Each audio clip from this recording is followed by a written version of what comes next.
The starter knife and fork. In this lesson, we're going to look at the starter knife and fork.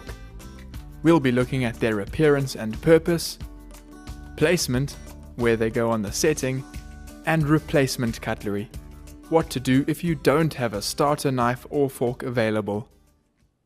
Let's start with appearance and purpose.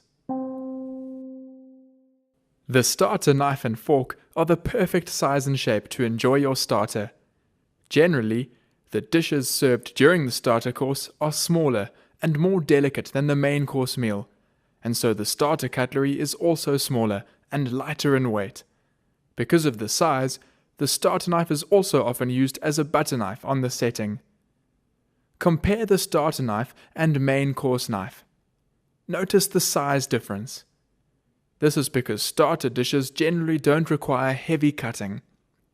This is not the case with the main course knife, which cuts through the heavier food that is usually served as a main course. Hang on. Did you notice anything wrong with this main course knife? It has a dirty smudge on the blade and should never be placed in front of a guest.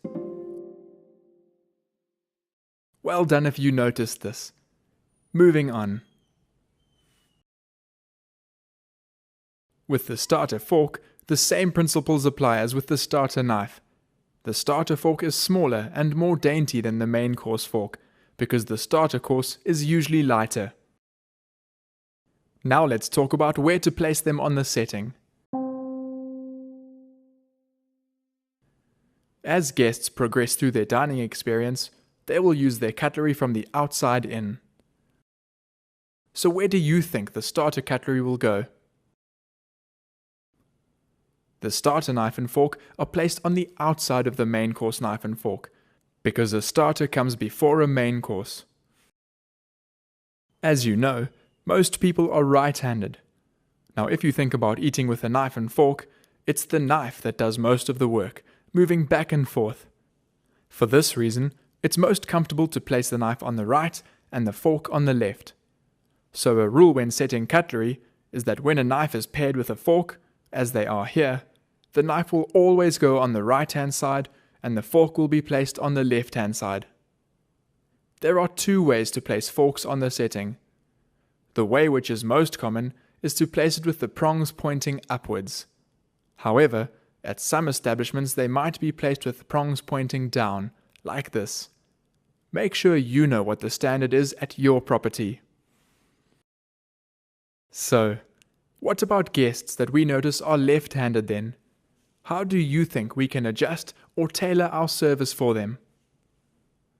If you notice that they switch their cutlery around, you can deliver their fork on the right and their knife on the left next time. Finally, let's finish off with replacement cutlery. Sometimes, certain cutlery items will not be available, or perhaps there won't be enough in stock. But you obviously still need to provide the guest with cutlery. In the case of not having starter cutlery, a main course knife and fork is the best replacement, since they are the closest in shape and size. But remember to be consistent. Don't give the guest a starter knife paired with a main course fork. So what did you learn in this lesson? Can you remember the 3 main points? The appearance and purpose of the starter cutlery, their placement, where they go on the setting, and replacements, what to do if you don't have a starter knife or fork available. Well done if you were able to remember all 3. If not, go back and have another look at this lesson. Good luck!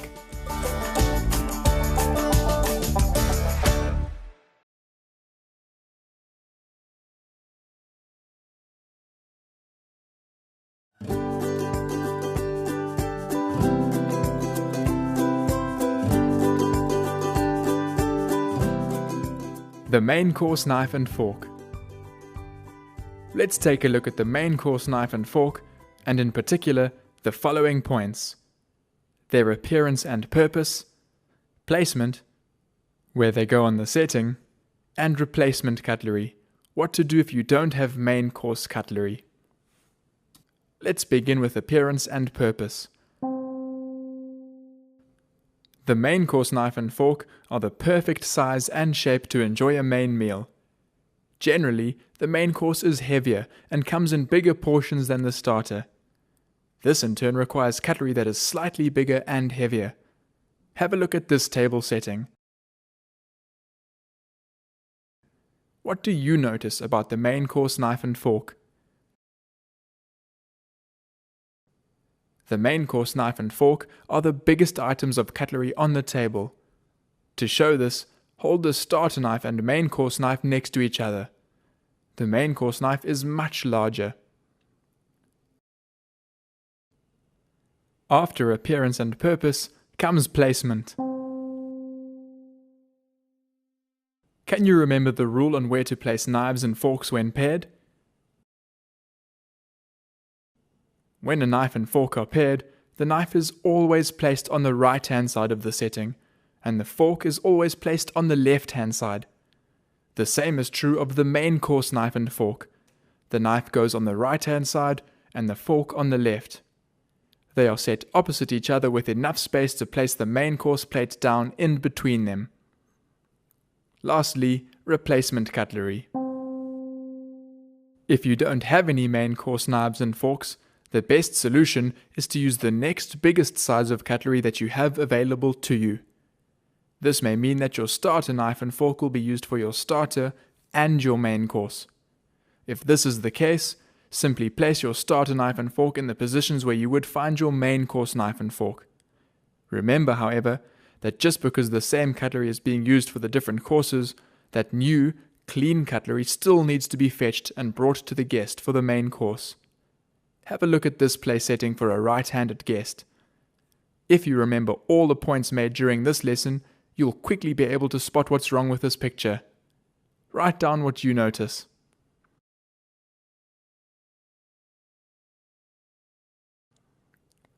Well done if you noticed that the knives and forks were placed down on the wrong side. Another well done if you saw that the starter and main course cutlery were swapped. And a special well done if you noticed that the one fork's design was different to the rest. This is what your setting should look like. Well done on finishing this lesson on the main course knife and fork.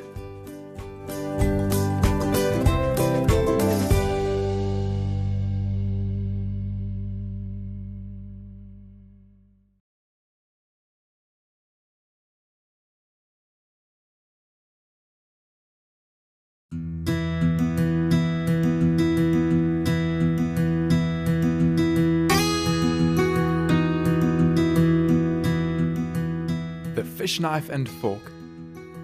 The next pieces of cutlery we're going to look at are the fish knife and fish fork, which are used for most fish dishes.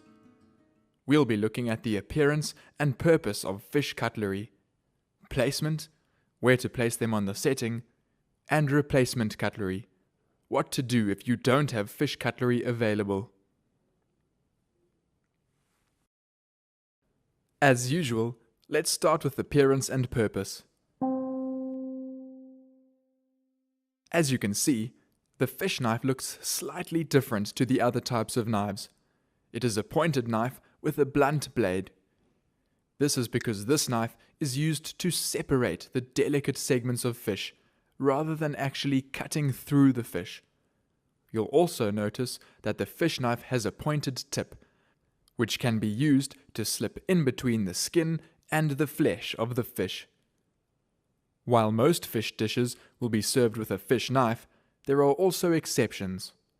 If you are serving heavy fish that is not flaky, such as a tuna steak, it is best served with a serrated knife or steak knife for the guest to cut through the fish. The fish fork is similar in size to the starter fork, since both are used for lighter meals, but the fish fork looks slightly different. What do you notice here? The fish fork also has 4 prongs, but with a deeper rift between the middle 2 prongs. To help you remember which is the fish knife and fork, think of the dish that it is used for. Fish is not a heavy meal, but is usually delicate and light compared to the main course, just like the fish knife and fork, when compared to the main course knife and fork. Let's take a look at where the fish knife and fork are placed. Just as with the other knives and forks we've looked at, the fish knife is always set on the right-hand side, and the fish fork is always set on the left-hand side of the plate. Whenever a flaky fish course is ordered, this is the cutlery that needs to be set down. The fish course is usually enjoyed before the main course, and so will be set outside the main course cutlery. Lastly, let's move on to the replacement cutlery. Some establishments have moved away from using special fish cutlery, so if your establishment does not use fish cutlery, or you have run out of fish cutlery, a starter knife and fork will do perfectly as a substitute. This is because it is smaller, lighter, and more delicate than the main course cutlery, and will be better suited to separating the delicate fish. To summarize, you should have learned the following in this lesson: the appearance and purpose of fish cutlery, the placement of fish cutlery, and the proper replacement cutlery if you don't have fish cutlery. If you had trouble answering these questions, rewatch this lesson to pick up on all the points. Remember to find out whether you use fish cutlery at your establishment.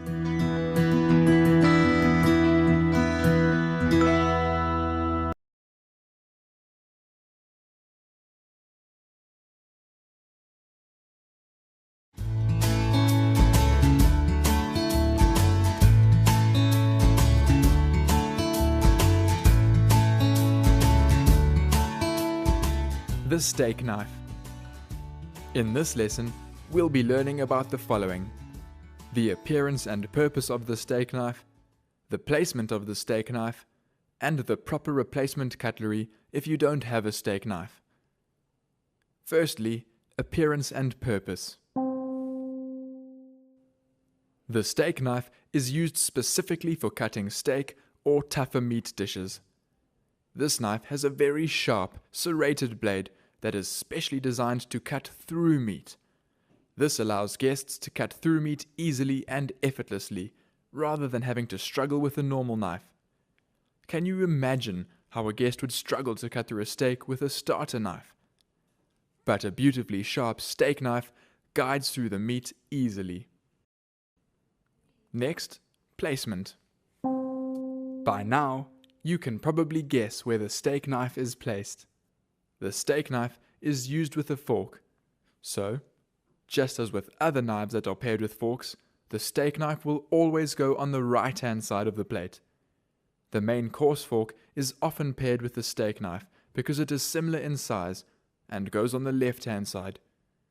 Dishes containing heavier meats, such as steak, are usually served as a main course, so the steak knife will most often be placed nearest to the plate, on the inside of the other items of cutlery. Finally, replacement cutlery. If your establishment does not have steak knives, a main course knife is the next best option because it is also slightly serrated and would work better than a knife with a smooth edge, such as a starter knife. After this lesson, you should know exactly the appearance and purpose of the steak knife, its placement on the setting, and which knife is the best replacement cutlery for a steak knife. Well done.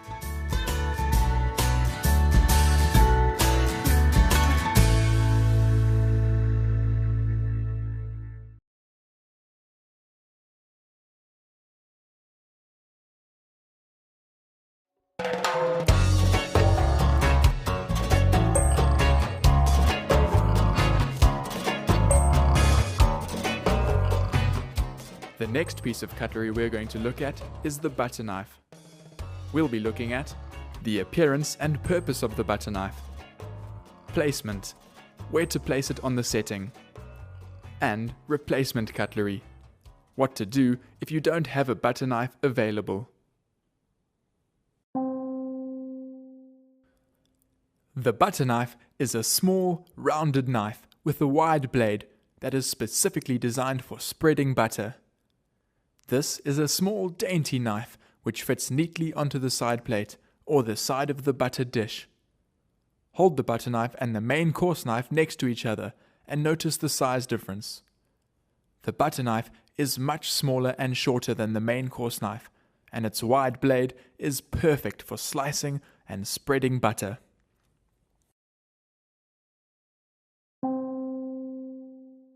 Have a look at the following two scenes and see which one looks right.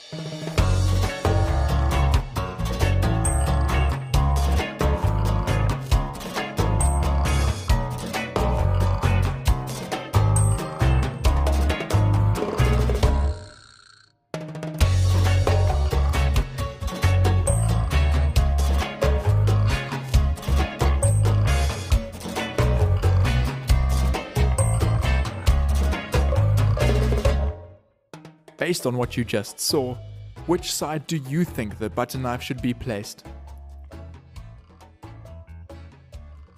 You're correct if you said the left. Since most guests are right-handed, it is much more comfortable to butter bread across your body, holding the bread in your left hand and the butter knife in your right.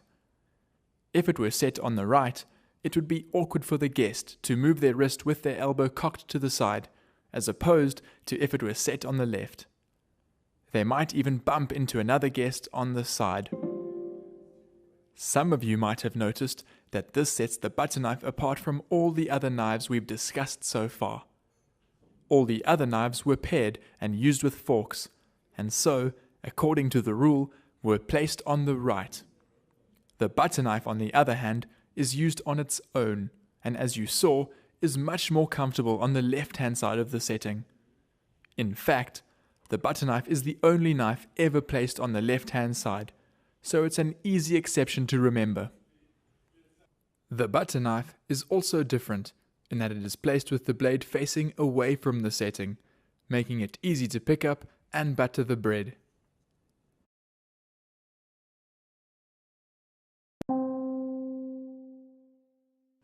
If your establishment does not have butter knives, a starter knife is a perfect replacement because it's similar in size. So by now, you should know and understand these main points: the appearance and purpose of the butter knife, placement, where to place it on the setting, and replacement cutlery, what to do if you don't have a butter knife available. Well done if you could remember all three. If you're unsure about anything, quickly rewatch this lesson to make sure that you learn about what you don't know.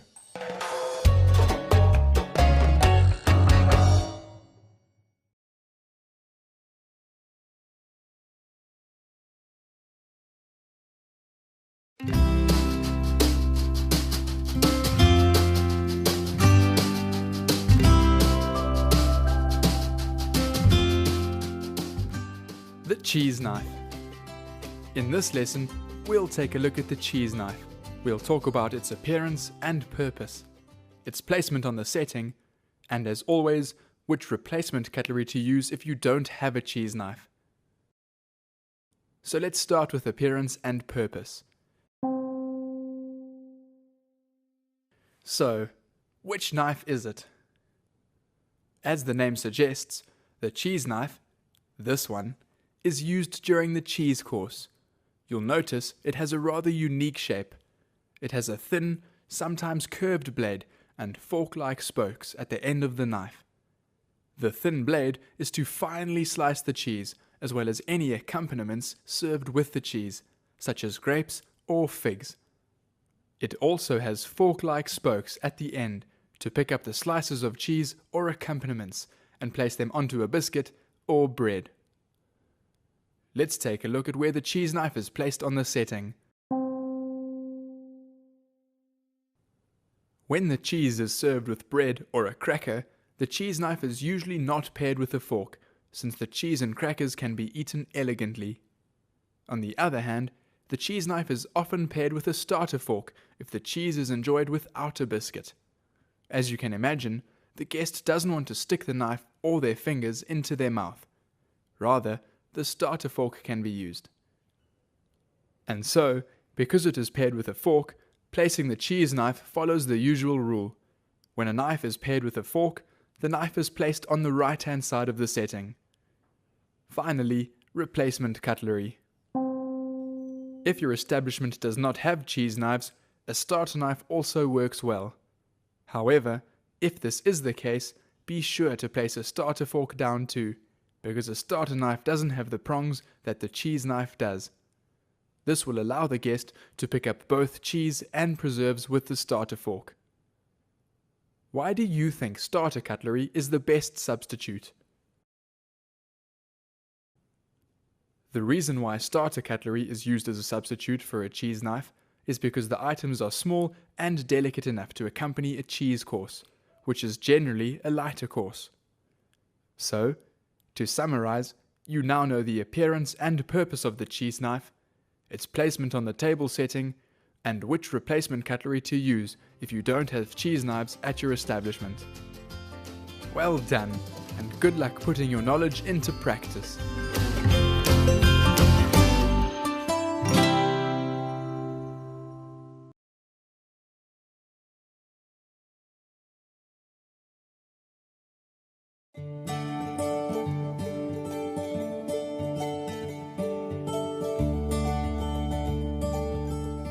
The oyster fork. In this lesson, we'll look at a dainty little piece of cutlery called the oyster fork. We'll be looking at the appearance and purpose of the oyster fork, placement, where to place it on the setting, and replacement cutlery, what to do if you don't have an oyster fork available. Let's start with the appearance and purpose. The oyster fork is used when the guest is enjoying oysters. This is one of the smallest forks you will ever see. It has 3 short, wide prongs which can be slid under the flesh of the oyster and used to cut the oyster out of its shell for the guest to enjoy. The oyster fork can also be used to squeeze the lemon or lime juice onto the oyster by piercing the lemon or lime. Now let's look at the placement. The oyster fork is an unusual piece of cutlery, but its placement makes sense when you know how the guest will use it. When eating oysters, the fork does most of the work. The oyster shell is held in the left hand, while the fork to lift the oyster from the shell in the right hand. This means that the oyster fork is used on its own. There's no oyster knife. And so the oyster fork doesn't follow the rule of a paired set of knives and forks. Unlike most forks, the oyster fork is placed on the right-hand side of the setting, the side that the guest will hold it. Also, oysters are usually served as a starter, so the fork is set on the outside of the other cutlery. Lastly, let's finish off with the replacement for the oyster fork. If you don't have oyster forks at your establishment, use the next smallest fork available, which may be a snail fork or a starter fork. To summarize, you should now know the following: the appearance and purpose of the oyster fork, where to place it on the table, and what to do if you don't have one. Well done if you could remember all 3. If not, have a quick rewatch of the lesson to pick up anything you may have missed.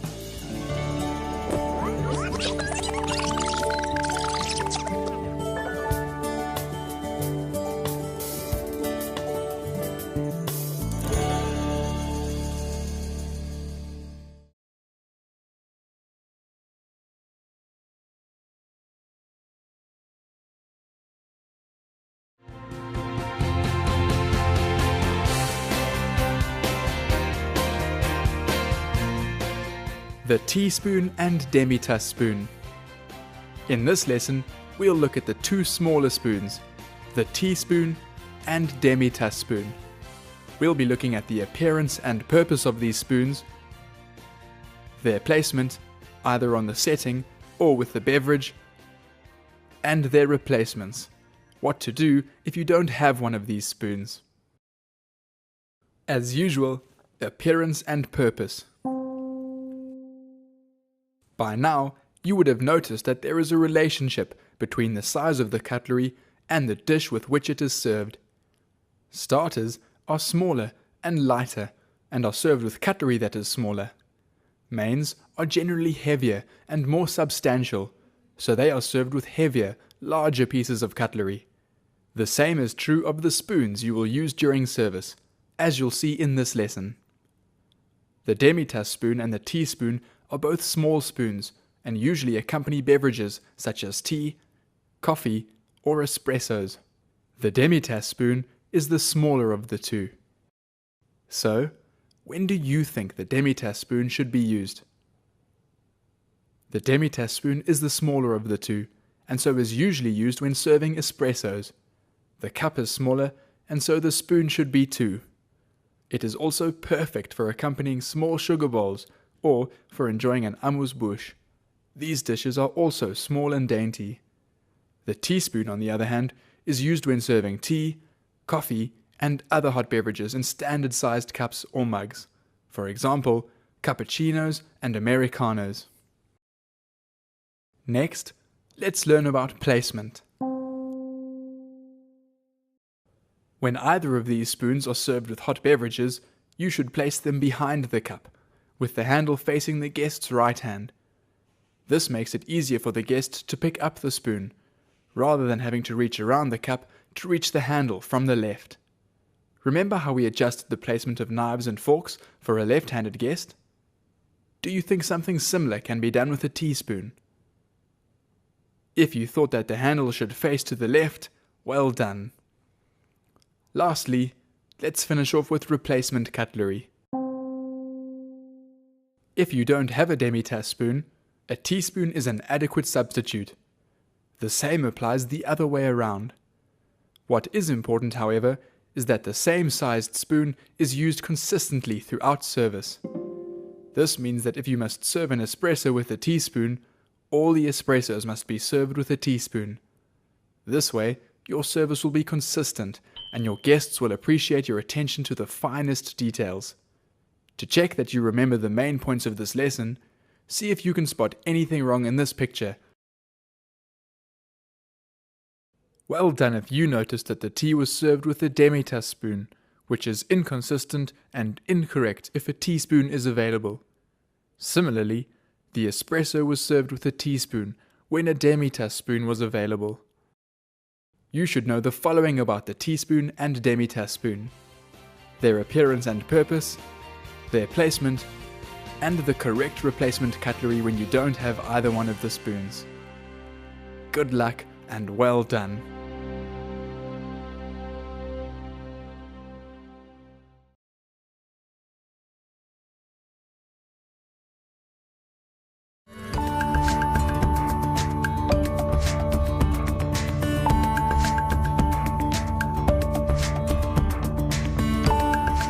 The soup spoon. In this lesson, we'll take a look at the soup spoon, its appearance and purpose, its placement on the setting, and the correct replacement cutlery when you don't have soup spoons. Let's begin with appearance and purpose. The soup spoon has a round bowl, and as the name suggests, is used for soups. You'll notice that the bowl of the soup spoon is too wide to comfortably fit into your mouth. This is because creamy soups are sipped from the side of the spoon. The entire bowl is not placed in the guest's mouth, and so the cream soup spoon, with its wide, deep bowl, is perfect for sipping. Now let's move on to placement. From what you've learnt about other cutlery, where do you think the soup spoon will go? Think about at which stage of the dining experience soups are generally served. At the beginning. So, The soup spoon will be set towards the outside of the setting. Now think about how the soup spoon will be used. It is not used with another piece of cutlery, and most guests are right-handed. So well done if you figured out that it is placed on the right. Finally, replacement cutlery. If you don't have a soup spoon, a normal tablespoon or dessert spoon are also acceptable replacements. Well done on finishing this lesson on the soup spoon.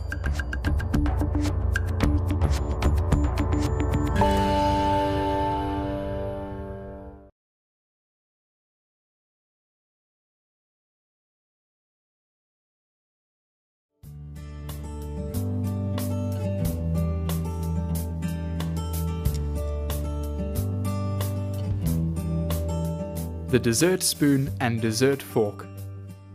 The next set of cutlery items we're looking at is the dessert fork and dessert spoon. Their appearance and purpose, their placement on the setting, and the correct replacement cutlery if you don't have one or both of them. Firstly, appearance and purpose. The dessert spoon is larger than a teaspoon, with an oval-shaped bowl. The spoon can be used for scooping bites of delicious soft desserts, as well as slicing through harder parts, such as biscuits or pastry. The dessert fork serves a similar purpose. The fork is used for piercing and eating, and the side of the fork can also be used to cut through cakes, tarts, or desserts with harder pastry or biscuit layers. Next comes placement. Now that you know what the dessert spoon and fork are used for, where do you think they will be placed on the setting? Grab your pen and paper and write down what you think. You can also draw a rough picture.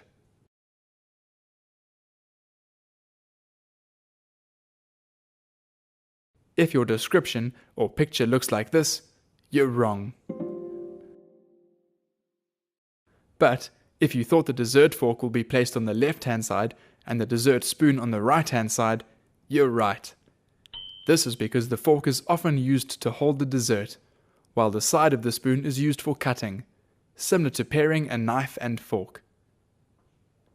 When setting the table for many courses, the dessert cutlery is sometimes set on top of the setting, with the fork's handle facing left and the spoon's handle facing right.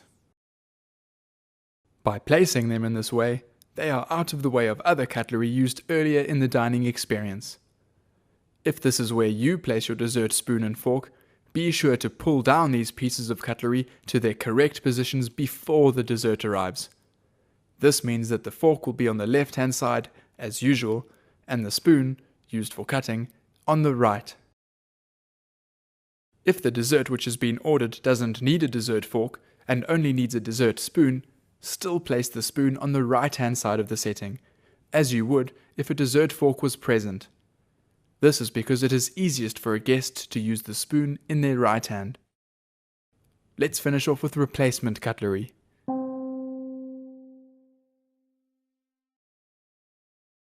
If you don't have a dessert fork, you can also use a starter fork or a main course fork.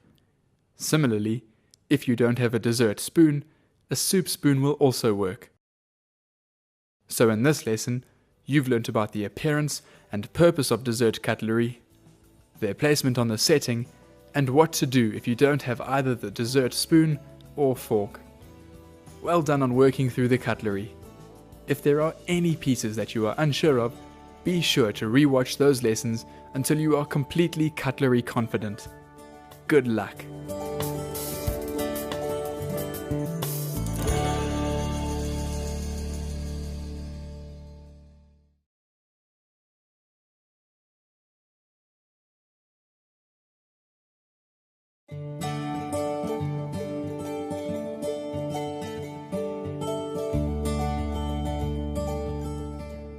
Polishing cutlery. You've heard the expression that guests eat with their eyes first.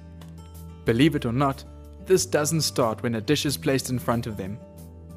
It starts the minute they walk into a dining area.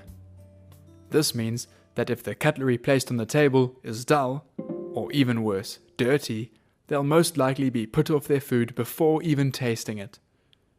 When it comes to polishing cutlery, the most important thing to understand and to keep in mind is that the cutlery will be going into the guest's mouth, and therefore needs to be spotlessly clean, hygienic, and free from fingerprints.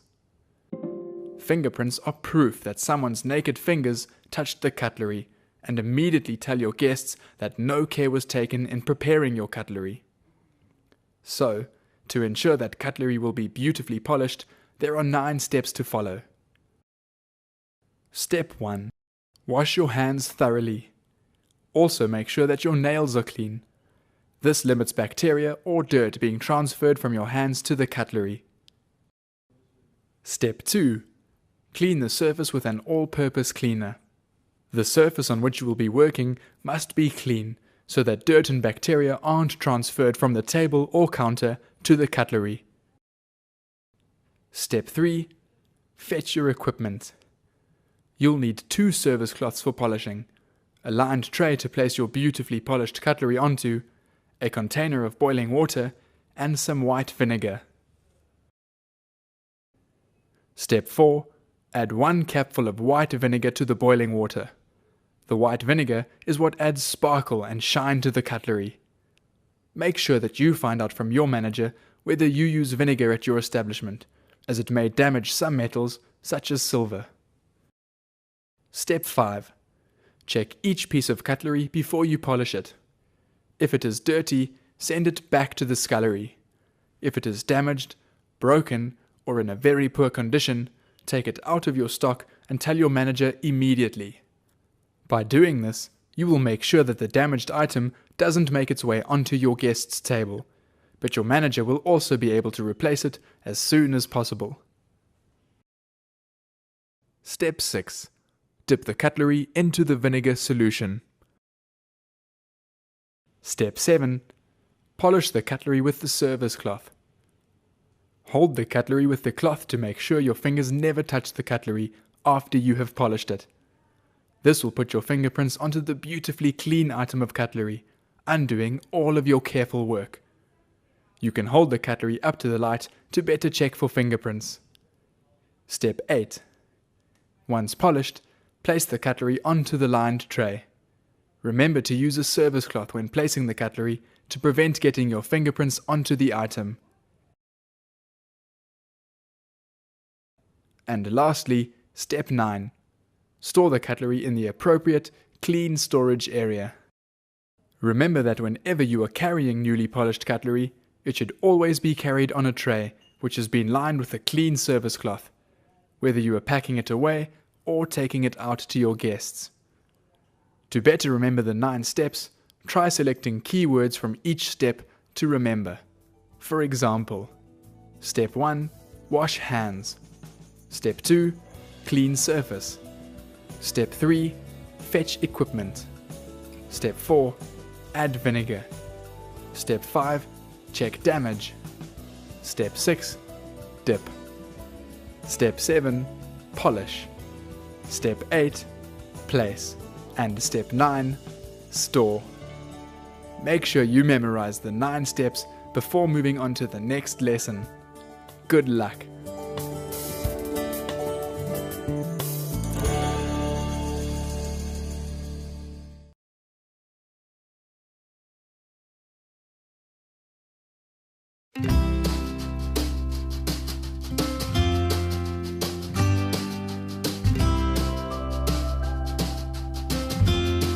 The rules of cutlery. In this lesson, we're going to look at the rules of cutlery. But instead of simply telling you what they are, we'll be looking at a number of scenarios involving cutlery, and after each, see if you can figure out what went wrong and how it could have been prevented.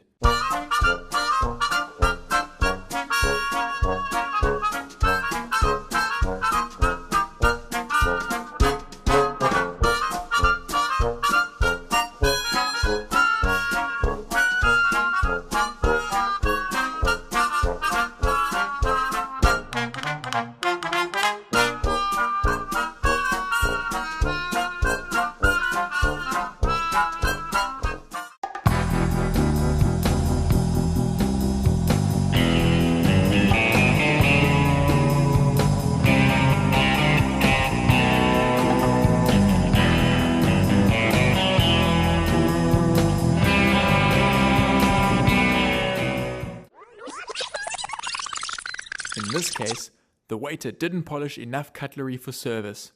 The preparation wasn't done. As a result, the fish knives ran out during service. So can you guess what the rule is then? You should always work with your team to ensure that there is sufficient stock of cutlery ready for service. If during service cutlery runs out, make sure you polish a few of the missing cutlery, not just enough for yourself.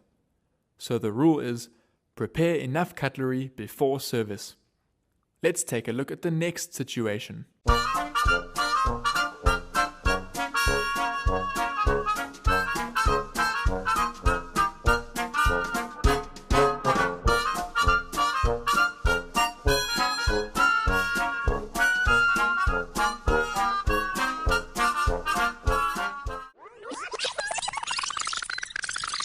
Based on this scenario, what would you say went wrong? You should never polish cutlery front of house or in front of the guest.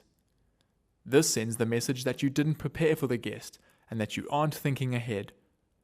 Rather ensure that cutlery is beautifully polished back of house and stored correctly. So the rule is, never polish cutlery front of house. Now let's take a look at the next situation.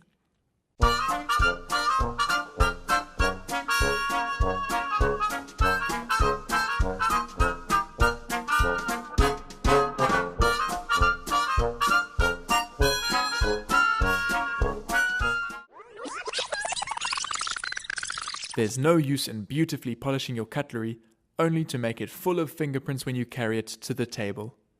It is also dangerous and unhygienic. A guest might think you're trying to injure them. So the rule is that you must always carry cutlery on a tray. Now take a look at the next scenario.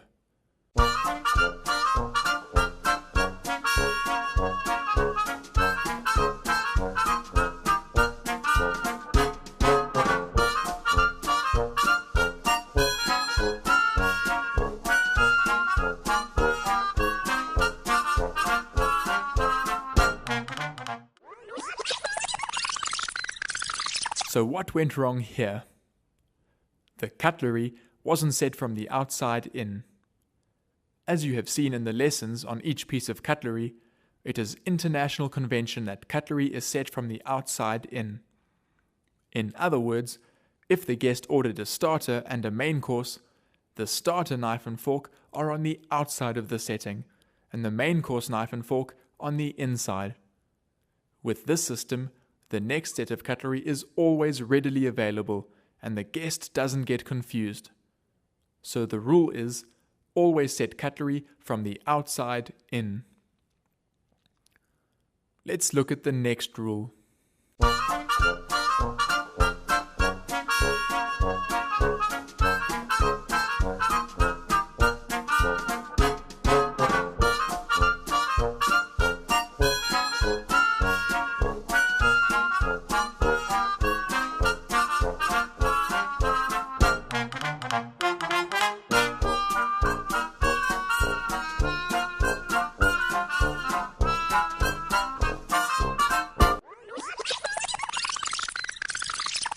Most of you would have picked up on this one.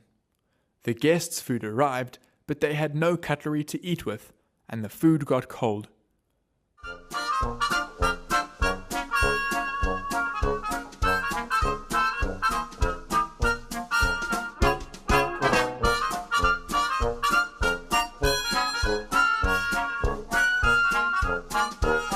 So this rule to fix this is simple. Always deliver cutlery before you bring the next course. Now take a look at the next situation.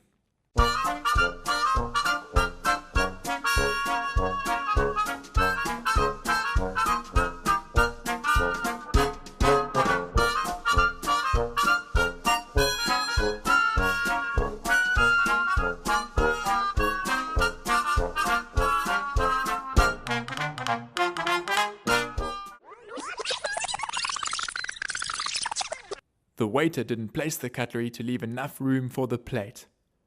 To solve this, always think 2 steps ahead and place the cutlery wide enough for the dish you will be serving next. Well done if you noticed this. So the rule is, always set the cutlery wide enough for the plate. Finally, have a look at the last sequence to see what went wrong.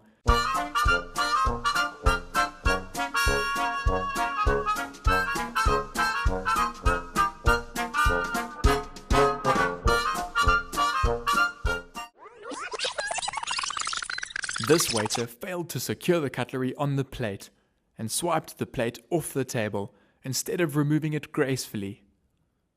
When removing cutlery from the table, quietly secure it with your thumb, like this. This prevents the cutlery from making a noise, moving around, or falling.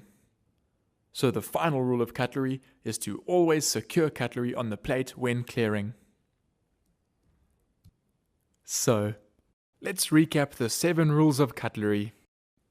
Number 1. Prepare enough cutlery before service. Number 2. Never polish cutlery front of house. Number 3. Always carry cutlery on a tray. Number 4. Set cutlery from the outside in. Number 5. Deliver cutlery before you bring the next course. Number 6. Place the cutlery wide enough for the dish. Can you remember the last one? Number 7. Always secure cutlery on the plate when clearing. To finish this lesson, let's have a look at 2 ways to place cutlery on the table. Which do you think is better?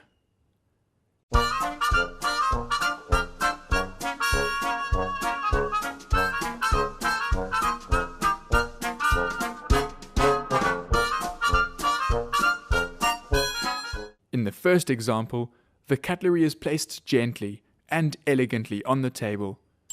In the second example, the cutlery is put down in a hard and abrupt way. Whenever you're placing cutlery or anything down on the table, be sure to place it gently, not simply put it down. Well done on uncovering the rules of cutlery. Good luck remembering and following these very important rules.